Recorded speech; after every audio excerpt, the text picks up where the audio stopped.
tennis, power wins points. Speed wins rallies. But the mind wins championships. And no player in modern history has weaponized the mind quite like Novak Djokovic. He doesn't just defeat opponents, he dismantles belief. He absorbs pressure. He thrives in chaos. And when the match reaches its most fragile moment, he becomes inevitable. This is the psychology of Novak Djokovic and how he breaks opponents mentally.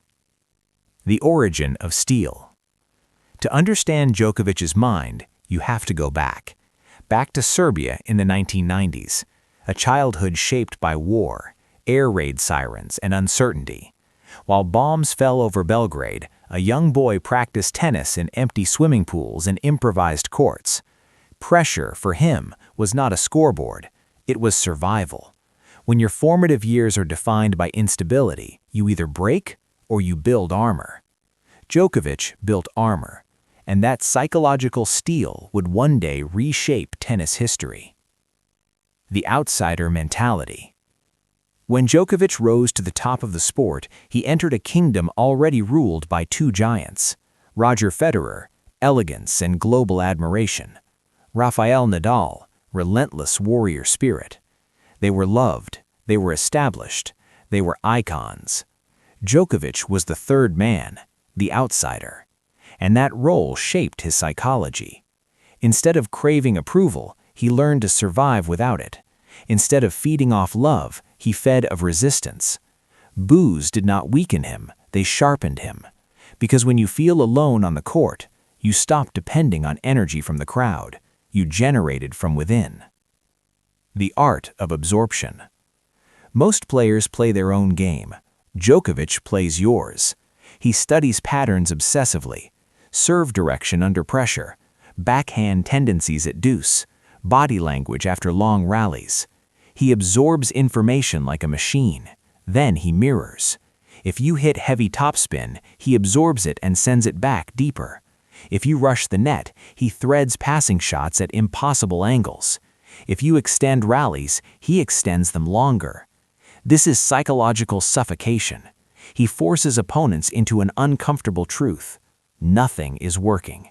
And once doubt enters the mind, the collapse begins. The elastic mind. Physically, Djokovic is famous for flexibility. Mentally, he is elastic. Down 2 sets, he stretches. Match points against him, he bends, but he does not break. At the 2019 final of Wimbledon, he faced championship points against Federer. The crowd overwhelmingly supported his opponent. The atmosphere trembled with expectation. One miss, and history would belong to someone else. But Djokovic did something extraordinary. He slowed time. His breathing steadied. His face became expressionless. And he played those points as if they were routine practice rallies, not emotionally charged moments, just tennis.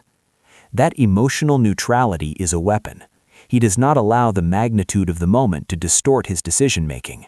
Where others feel pressure, he feels clarity. Turning hostility into fuel. Many champions feed off love. Djokovic feeds off doubt. In hostile stadiums, when thousands cheer for the other side, something shifts in him. He imagines the crowd cheering his name. He transforms noise into motivation. It is psychological alchemy. Boos become fuel. Disrespect becomes drive. And the more the crowd leans against him, the more dangerous he becomes. Opponents sense it. They know that if the match becomes dramatic, emotional, chaotic, Djokovic grows stronger.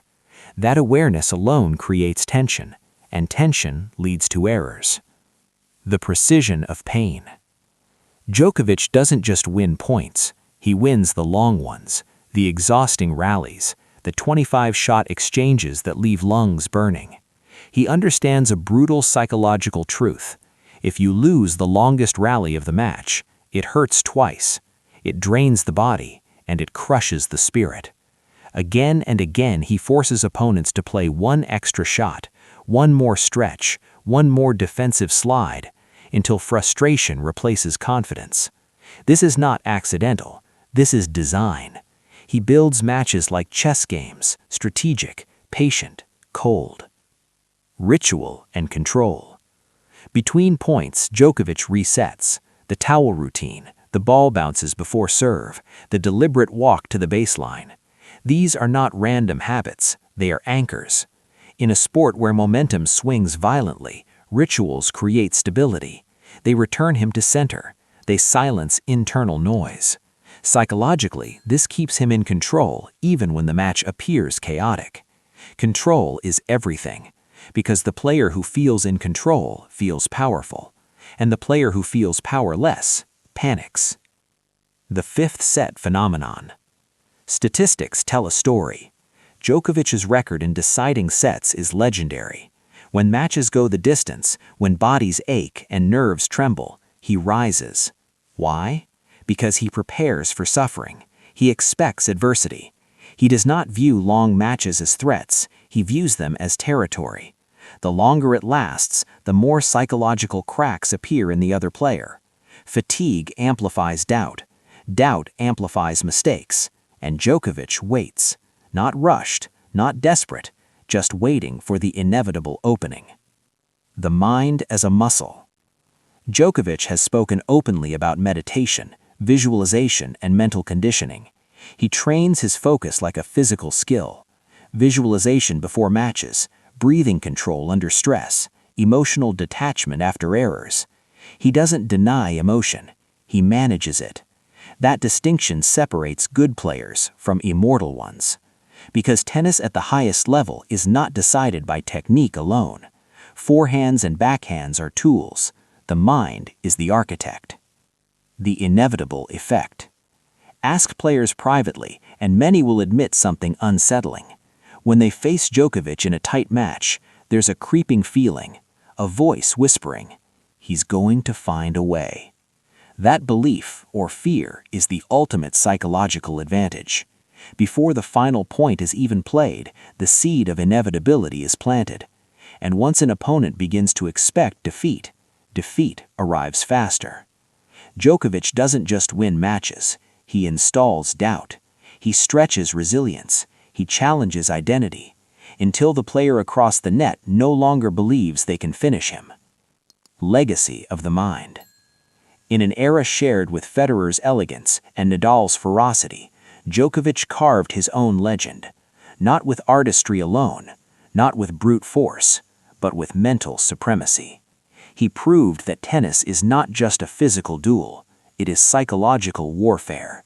And in that battlefield, he is ruthless, calm under fire, unmoved by chaos, unafraid of silence. Because when the match tightens, when the crowd roars, when history hangs on a single swing, Novak Djokovic does not hope. He calculates, he absorbs, he endures, and eventually, he breaks you.